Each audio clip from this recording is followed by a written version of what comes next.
hard all summer. So he was, like Luke, he was like, oh man, I'm so nervous about the testing. And our trainer's like, don't worry about it. You haven't worked all year. Just relax, because from now till that testing time, it's not going to change at all. So just enjoy these next 7 days because you haven't prepared. And he just walked off. And I was like, he's so right. He's like, there's nothing you can do about it. No, and I'm not suggesting Luke wasn't in shape, but right. If you haven't put the work in for the last 3 months, just enjoy the last week, because nothing's going to change. Yeah. You don't crash diet and get into shape over 7 days. Like you are what you've done the last 12 weeks. If you didn't make the playoffs, that is. Yeah, exactly. That's a good point. By then, it's over, man. Like it's already probably been determined. You're either ready to go or you're not. So yeah, we've got NFL training camps starting up real soon. We'll catch up with the nail gun in about a half an hour on that and more. So the Leafs and the Canucks made a deal today. Dakota Joshua on his way to Toronto, who was a Maple Leaf pick originally, in exchange for a fourth rounder.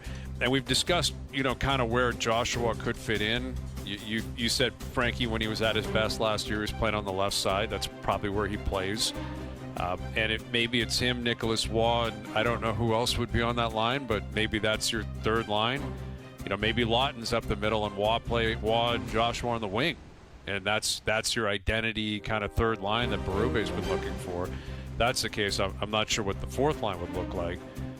But from Vancouver's standpoint, I'm going to get to my rankings here halfway through July. Like the Canadian teams ranked 1 through 7. Their offseason has been tough. I mean, Rick, it started really with Rick Tocchet saying, thanks, but no thanks, I'm out of here. I'd rather go to Philly. So Adam Foote ends up, moving up, assistant coach into the head coaching role. This Quinn Hughes stuff, they just can't, they're never going to escape it. Like, what is his future going to look like? Is it just inevitable he's going to team up with his brothers? And if so, we all know it's likely to be in Jersey. It's not going to be in Vancouver. So that's going to lead to a lot of anxiety. The Elias Pettersson story, what does he look like once he gets there?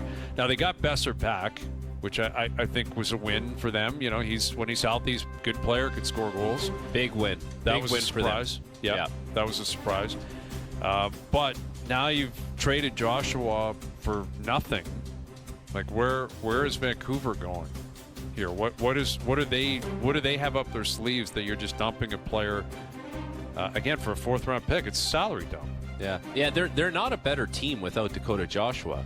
It is a salary dump. They needed the flexibility, so they must have something up their sleeve, because, there was even talk that they were interested in moving on from Teddy Bluger, and on the surface, you're like, Teddy Bluger makes under $2 million, useful center iceman, kills penalties, blocks shots. So they're in the mindset of they're trying to do something maybe aggressive that they need a little more flexibility to do. So now they got 3.25 off their books in Joshua, and we'll see what they can do with it.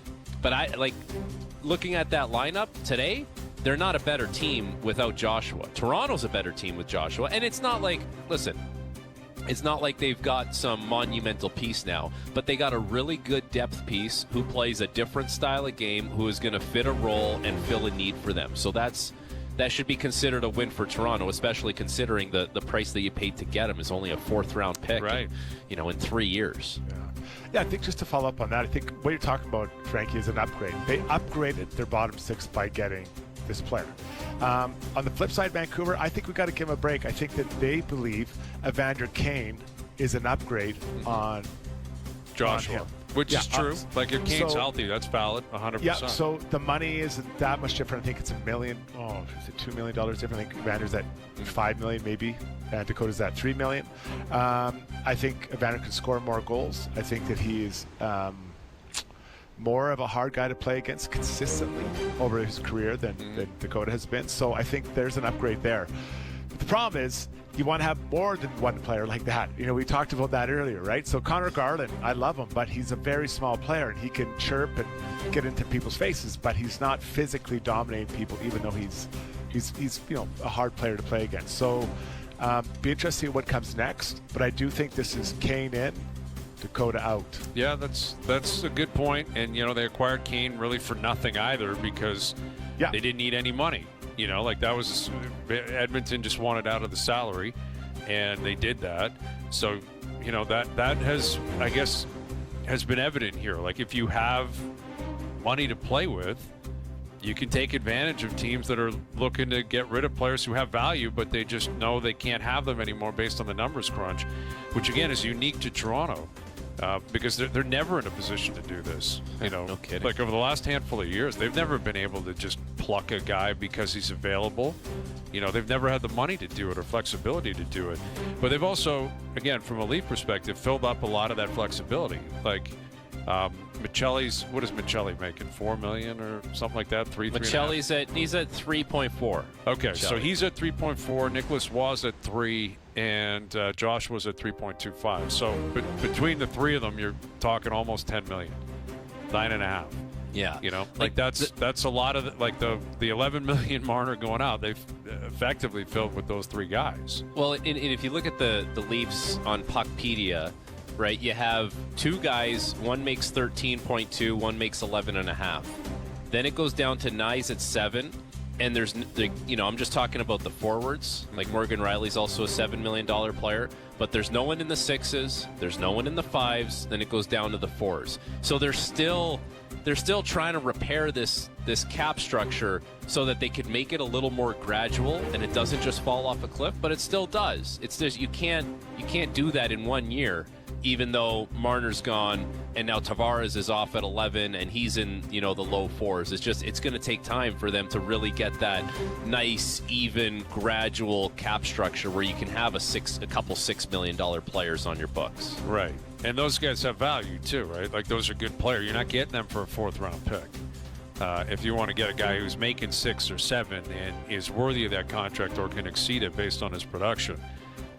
But yeah, I think from a Leaf perspective, I doubt this is a finished product. But as of now, we know, Nyes, Matthews, Michelli, Domi, Tavares, Nylander are going to play. Joshua's going to play. Waz going to play. Lawton's going to play. And then you got McMahon, Lorentz, Robertson, Yarncroke, Camp, possibly Easton Cowan up front, like battling it out to see how else, the 2 or 3 other spots that are available in the lineup every night. That's for Berube to figure out, I guess, once you get to camp. And then if you acquire anybody else, and maybe they will, maybe they won't. Maybe this is an acceptance from the Leafs that it's not going to happen over the summer. That they're going to have to wait until the trade deadline to try to acquire somebody else. And, they don't have that many assets. They don't have a ton of picks moving forward either. I've been thinking about a conversation the other day about the D-man. And Frank, I'd like to get your insight on that.